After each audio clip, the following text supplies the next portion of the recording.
I grew up with my grandma back in Beijing, the capital of China. When I was young, my grandma took care of me because both of my parents worked full-time, so they had no time to do so. I lived in my grandma's home for more than 8 years, starting from kindergarten to the 5th grade of my elementary school. Opening the old photo album, long forgotten memories slowly flash back into my mind.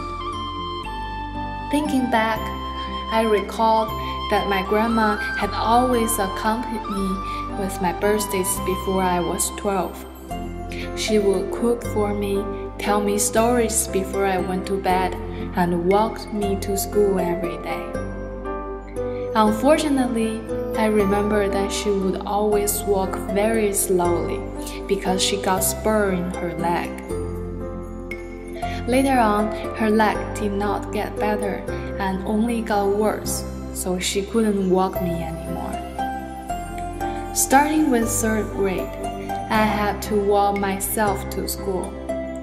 My grandma would watch me through the window as I stepped out and walked down the street to make sure I was safe.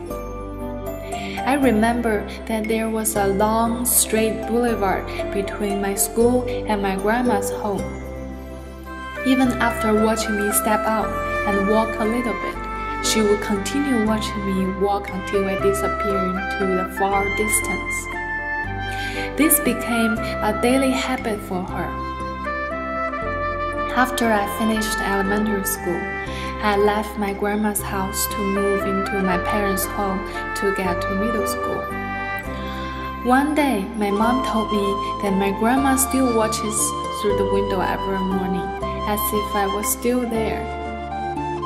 Then, after staring at the window for a second, she would realize that I was no longer there anymore. When I heard that, I just treated it as a joke and didn't think much of it. However, now, when I reminisce about this story, I realize that it must have been really hard for my grandma at that time, considering how we spent so much time together, and now that I'm no longer spending every day with her. Forward a few years to my high school years, there was another time that I remember about how I broke my leg as I tried jumping down 4 steps of a stair. I ended up spending the rest of my summer immobilized on a bed every day. When my grandma heard this news, she walked to the store to buy me fruits and snacks that I love to eat. She went there secretly because my mom, uncle, and aunts didn't want her to go outside frequently because they all know every step she walks makes her feel pain from her leg.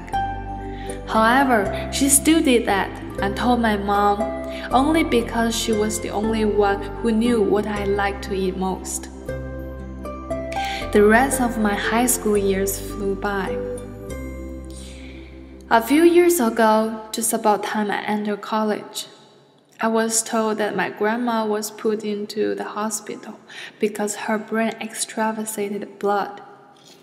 After hearing this, I went to see her whenever I had time after school. Luckily, she was not in a grave state or suffering as much as I thought she was.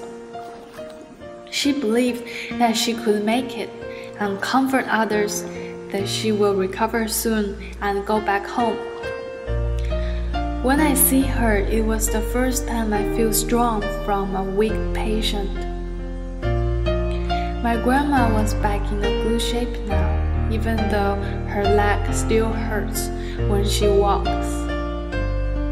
My memories with my grandma are not as vivid as before, but I feel her love bonds us together forever and will always be alive with love and happiness.